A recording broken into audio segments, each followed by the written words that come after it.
So how do you diagnose brain tumors? Clinical indications కానీ suspicion కానీ ఉన్నప్పుడు మన ప్రైమరీ డాక్టర్ దగ్గర ఎవరైతే ఫస్ట్ డాక్టర్ చూస్తారో వాళ్ళు బేసిక్ టెస్ట్ కొన్ని చేస్తారు. న్యూరాలజిస్ట్ కానీ, ఆఫ్థమాలజిస్ట్ కానీ, ఈఎన్టీ స్పెషలిస్ట్ కానీ, జనరల్ ఫిజిషియన్స్ కానీ. సో దాని తర్వాత ఏదన్నా clinical examination, history taking and ఈ టెస్ట్ల ద్వారా తెలిసిన దాన్ని బట్టి వాళ్ళు ప్రాపర్గా ఆంకాలజిస్ట్ దగ్గరికి పేషెంట్ని డైరెక్ట్ చేస్తారనమాట. So basic test, imaging test are the first test చేస్తామన్నమాట క్లినికల్ సస్పిషన్ ఉన్నప్పుడు. ఇమేజింగ్ టెస్ట్ డిఫరెంట్ టైప్స్ ఉంటాయండి. CT scan or contrast enhanced CT scan అనేది first modality of testing that is conducted. దాంట్లో majority of the brain tumours గురించి తెలుస్తాయి. ఈ CT scan అనేది జనరల్గా ఎక్స్రేస్ యూస్ చేసి మెషిన్ డిటెక్ట్ చేస్తుంది ట్యూమర్ని. దానికన్నా మోర్ స్పెసిఫిక్ ఈజ్ ఎంఆర్ఐ అనమాట, magnetic resonance imaging. That is the most specific test for detecting brain tumours అనమాట. సో ఈ ఎంఆర్ఐలో డిఫరెంట్ మొడాలిటీస్ అండ్ అడ్వాన్స్మెంట్స్ అది యూస్ చేసి ఆ ట్యూమర్ని ఫర్దర్ క్యారెక్టరైజ్ చేయడం కూడా జరుగుతుంది. ఫర్ ఎగ్జాంపుల్ గ్యాడోలినియం కాంట్రాస్ట్ ఇంజెక్ట్ చేస్తారు ఎంఆర్ఐ తీసేటప్పుడు. అప్పుడు ట్యూమర్లో స్పెసిఫిక్ ఏరియాస్ కాంట్రాస్ట్ తీసుకొని ఎన్హాన్స్ అవుతాయి అన్నమాట. So that is high grade tumours generally are contrast enhancing tumours అనమాట. సో కాంట్రాస్ట్ ఎన్హాన్సింగ్ ఎంఆర్ఐస్ కానీ ఫర్దర్ అంటే, సో నెక్స్ట్ వచ్చి ఎంఆర్ఐ అనమాట, magnetic resonance imaging. This is the most specific test to diagnose brain tumours అనమాట. So ఈ MRI magnetic waves use చేసి brain ట్యూమర్ని detect చేస్తుంది అనమాట. దీంట్లో ఫర్దర్ ఇంకా కొన్ని అడ్వాన్స్డ్ టెక్నిక్స్ యూజ్ చేసి ట్యూమర్ యొక్క లొకేషన్ చాలా ప్రిసైజ్గా అండ్ దాని క్యారెక్టరైజేషన్ కూడా చేయొచ్చు అనమాట. For example gadolinium stain dye inject చేసినప్పుడు contrast high grade tumours uptake చేస్తాయన్నమాట. సో కాంట్రాస్ట్ ఎన్హాన్స్ చేస్తుంది అనమాట హై గ్రేడ్ ట్యూమర్స్ని. రెండోది వచ్చి ఫంక్షనల్ ఎంఆర్ఐస్ యూస్ చేయొచ్చు, అంటే functional status of the brain. Especially ఇవి సర్జరీ కన్నా ముందు యూస్ చేస్తే ఏంటంటే, for example the tumour is very close to the speech area or hand function or thumb or something like that, స్పెసిఫిక్గా ఆ test చేసేప్పుడు ఎంఆర్ఐ చేసేటప్పుడు ఈ functional MRI will show which areas are represented in that brain.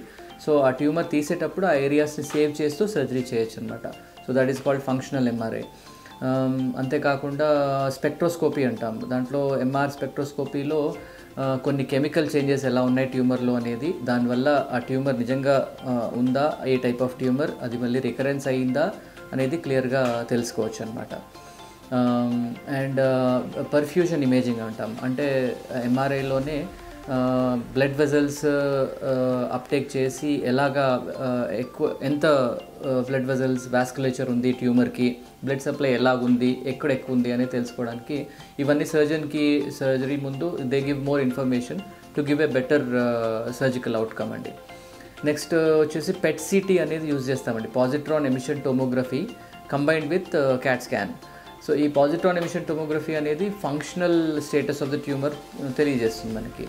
అంటే FDG glucose అనేది ఒక most common type of dye which we inject. So అదేం చేస్తుందంటే ట్యూమర్లో ఎక్కడ ఎక్కువ మెటబాలిక్ యాక్టివిటీ ఉంటుందో అక్కడ అప్టేక్ ఎక్కువ చూపిస్తుంది అనమాట.